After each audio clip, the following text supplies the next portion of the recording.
So we come to the final part of the chapter, soil as a resource. And we begin with soil formation. Now, how is soil formed? Soil formation is a very long process. It actually takes 100 to 1000 years. And the factors that are involved in soil formation are, first one is the parent rock.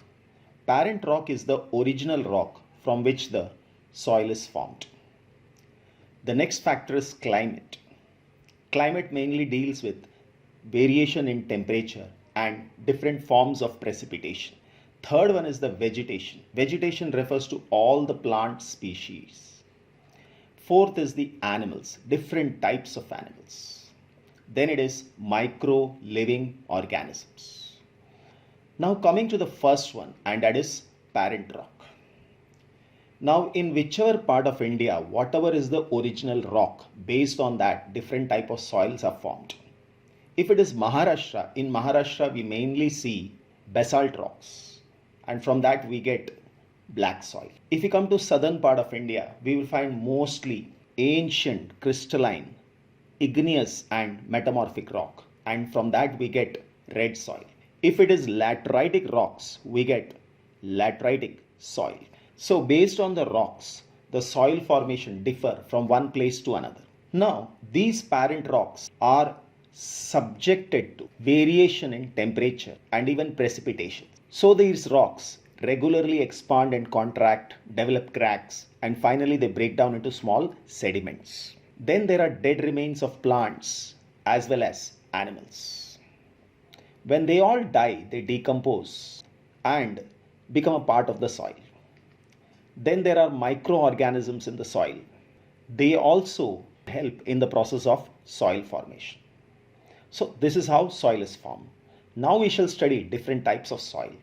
The first one is the alluvial soil. Now alluvial soil is mainly formed by the depositional work of the rivers, and that is why it is also called as riverine soil. Now where is it found in India? It is found in all the areas colored in green. So it is found in the entire North Indian plains, which is the fertile land of our country.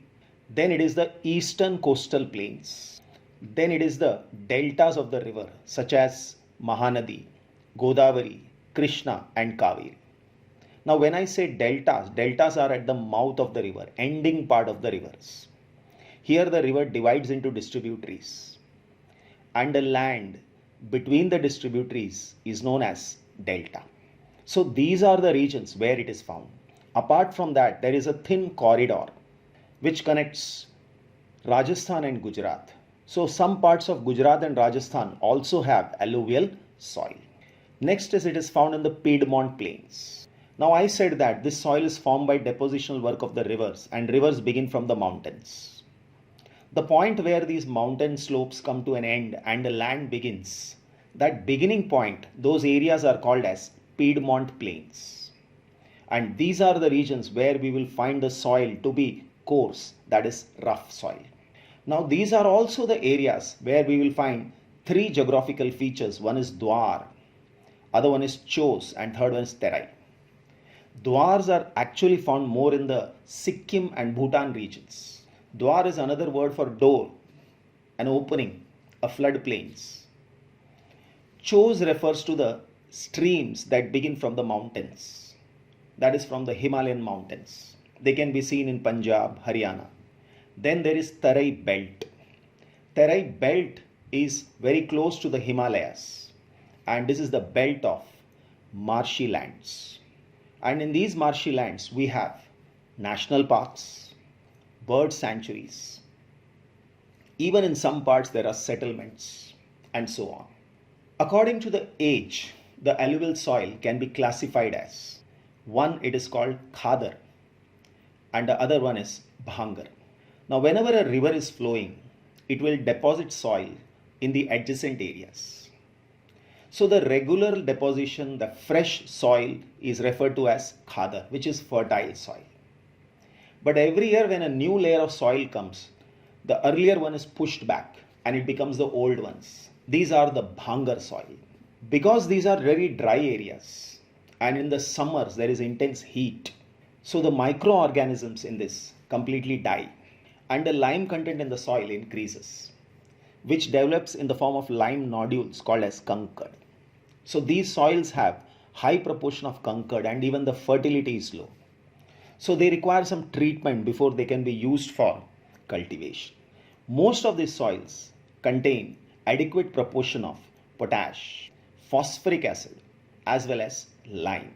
Due to its high fertility, the regions of alluvial soil are intensively cultivated and densely populated. So the main occupation of the people in the North Indian plains is agriculture. It happens on a very large scale. The dry areas means the areas of Bhangar are more alkaline, that is, it has more amount of lime, that's the reason. And these also, I said, can become productive only after proper treatment and irrigation, that is, supplying water for cultivation. Then comes the black soil. Now, when it comes to black soil is formed from basalt rocks, or we say lava rocks. Whenever there is a volcanic eruption, that time the lava flows out and cools down. These rocks are called lava rocks or they are called basalt rocks. They are black in color and they are also known as Rager soils. These soils are found in the Deccan Trap regions. When I say Deccan Trap regions, Deccan refers to the southern part of the Indian plateau regions. Now these regions are also referred to as trap. That is, trap here refers to the steppes, step-like structure. Because of regular volcanic eruptions in these regions, layer upon layers have developed, which can be clearly seen in the mountains. And they appear like a step. That's why the word used is Deccan Trap region. These soils are rich in clay. When I say rich in clay, means their moisture holding capacity is high. They are also rich in lime, iron, magnesium, calcium carbonate and potash. To remember it, you can remember the word Limca P. Then they are poor in nitrogen, oxygen and phosphorus. So you can remember the word no P. This will help you to remember it. Now where is this soil found? This soil is found in Maharashtra and all the surrounding areas. So it is Maharashtra, then it is Gujarat, Madhya Pradesh, Telangana, even Andhra Pradesh, and then it is Karnataka. Coming to next soil, and that is red and yellow soil. Now if you see carefully, red and yellow soil surrounds the black soil. So red and yellow soil develops on the ancient crystalline, igneous and metamorphic rocks. So even red soil covers a big part of India. Now these soils develop a reddish color. The reason is it has high amount of iron in it, which oxidizes and then it diffuses in the rocks. It also looks yellow in certain areas. It looks yellow because that region is hydrated, means it receives good amount of water. So it becomes yellowish in color. Now, this soil, where is it found?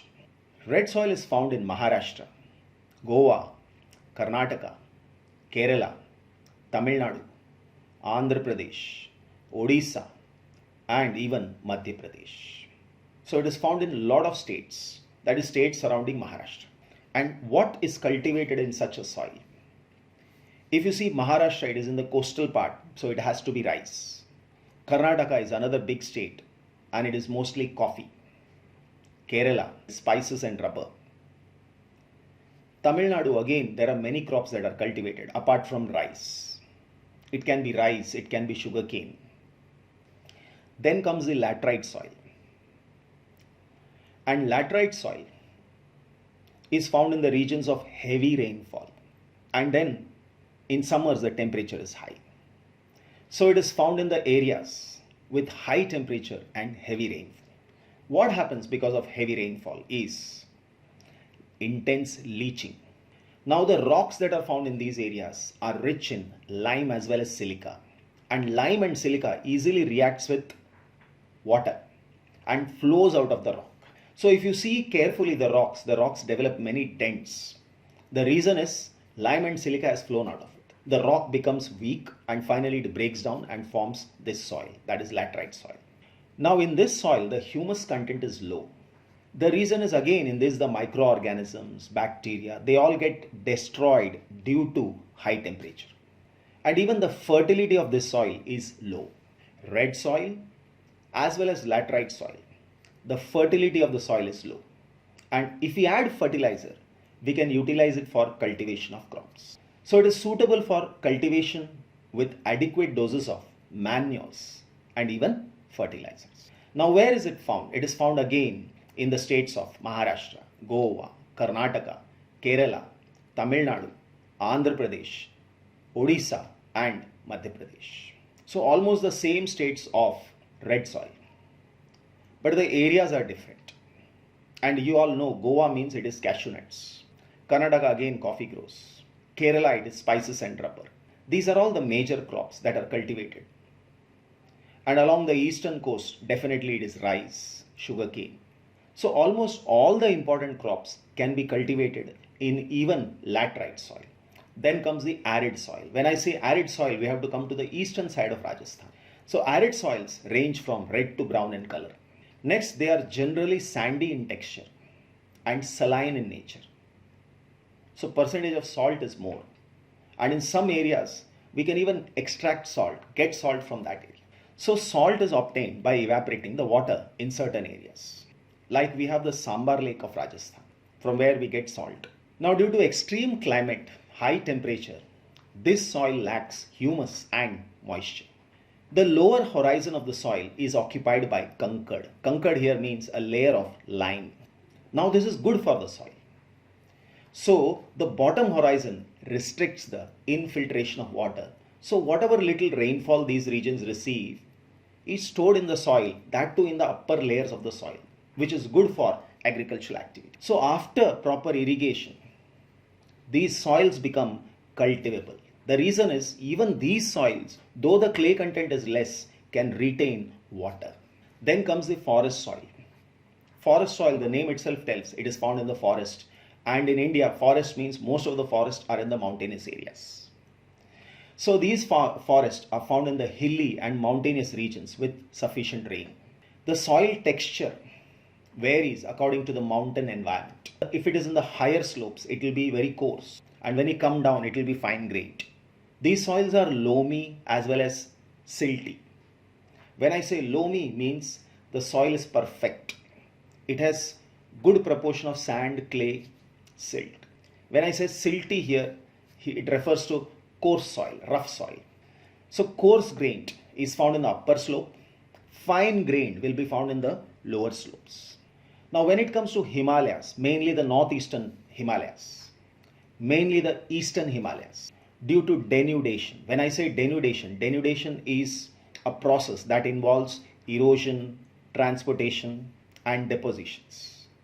Actually, whenever a big mountainous area is subjected to wearing away, is called denudation. Then it means it is denuded. Now due to denudation, the soils become acidic in those areas. Means the lime is washed away. Lime has reduced and so the soil becomes acidic. And even the humus content in it is low. So this requires treatment if at all we want to use it for cultivation. In the river terraces, when I say terrace, this picture shows that. Supposing a river is flowing and when you look carefully towards the left and right of the river, earlier this river was very wide, now it has narrowed in. And the regions adjacent to it is at a higher altitude. So it is referred to as terrace. Then there are alluvial fans. Alluvial fans are generally in the Himalayas. The rivers cross the middle Himalayas and the Shivalik range. And when they come to plain, suddenly they find open land and they spread out. They spread out like a Japanese fan. And that is why these regions are referred to as alluvial fans and they are fertile. Now we have seen soil formation. Now the process of soil formation and soil erosion goes on simultaneously. And always there is a balance between these two activities. But sometimes this balance is disturbed, mainly because of human activities. It can be because of using excessive amount of chemical fertilizers. We have also seen deforestation, overgrazing, mining, so the disturbance will happen. Now we shall study the different reasons for soil erosion. So the factors that lead to soil erosion are: one is deforestation, overgrazing, construction and mining, and natural forces like wind, glacier as well as water. and we have already studied all. So there are different types of soil erosion. First one is sheet erosion. Sheet erosion means a thin upper layer of the soil is washed away. Then there is rill erosion. Rill erosion means you will see thin cracks, thin lines coming. These are also called finger erosion. Then the next level is gully erosion. In the gully erosion, deep channels are found. So these are the different types of soil erosion. Now how to prevent them is what is soil conservation. First one is by contour farming. Means supposing I have a big piece of land but it has many ups and downs. So I will make sections of that agricultural land. So when I am dividing it with sections, then different piece of land has different height.